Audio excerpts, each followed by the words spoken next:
There's a moment in some family conflicts where the argument isn't actually about what's being argued over. It's more so about like whether someone still matters. At the outset here, let me just say this plainly before we go too far into today's episode. In this series, we're not here to assign guilt or blame.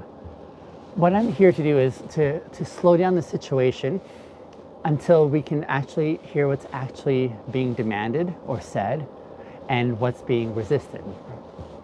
Now, today's story comes from a father who's feeling erased. He believes that he did what a father is supposed to do. He was present for the births of his kids. He provided materially. He paid for their clothes and for food and tuition and life's necessities. So in his mind, he showed up. He was there. But now his adult daughter is away at college, and her college is out of state, and she's really busy. And for the most part, she's unreachable. She responds very rarely. Mostly, though, she'll only respond through email, but never for very long, right? And this absence for him kind of lands as disrespect. Not silence, just disrespectful. So the father's frustration kind of hardens into this line in the sand that he draws, where he says, listen, if you can't give me your time, then I'm not going to give you my money. So tuition becomes now the battleground. And what's really unfolding here isn't necessarily a disagreement about finances. It seems to me like it's more of a standoff over acknowledgement. Not should I pay, but do I even count in your life still? That's what his sentiment, I think, at the core is. So this is where integrity quietly enters. See, integrity isn't really about generosity or sacrifice. Integrity is more about whether support is being offered freely or strategically. So in our story here, money has stopped, in essence, being a gift, and now it starts functioning more like a signal flare. A signal flare that says, notice me, like choose me, like prove that I still matter to you. And the truth underneath this anger is that he doesn't really feel consulted. He doesn't feel included. He doesn't even feel like he's remembered for all the things and the ways that he's served his family, his kids. And integrity here gets strained when help is given with this unspoken expectation that it will secure closeness, right? Because once support requires repayment in attention back to him, it's no longer now seen as support as it is seen as leverage.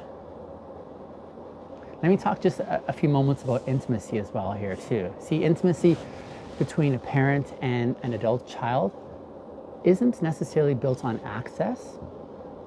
It has more to do, I think, with safety, right? And here, intimacy has kind of narrowed into obligation, right? These texts aren't invitations, they're like tests, right? His calls to her aren't bids for connection as much as they're proof of loyalty. And from the father's position, I mean, it feels kind of minimal to ask just for 5 minutes, he thinks, right? And from the daughter's position, she kind of feels like it's like emotional conscription. So intimacy here collapses when time is demanded instead of welcomed. And distance begins to deepen when silence becomes like the only way to preserve one's autonomy. This is a situation where different people are standing in very different emotional places. You can appreciate that, right? For instance, like if you're standing where the father is standing, integrity here gets strained around recognition. And so you feel the unseen in your essence despite years of provision. And intimacy goes down the drain when your attempts at connection are met with absence instead of reciprocity. Now, if you're standing where the daughter is, integrity here kind of looks like it's straying around self-definition, right?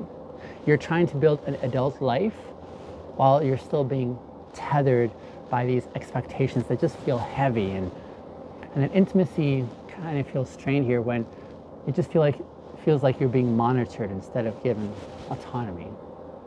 And if you're standing maybe where the other parent is, the ex, there's this triangulation that's going on, right? Communication moves through these intermediaries, and then there's no intimacy because there's no really solid connection that's forming.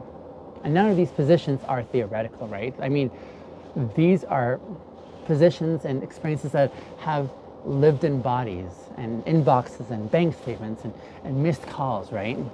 And many people recognize this dynamic because giving becomes a way to feel like you're still connected, right?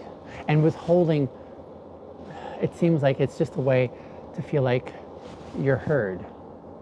And so calling this disrespect when what's really present here is just distance without language is this current state of affairs.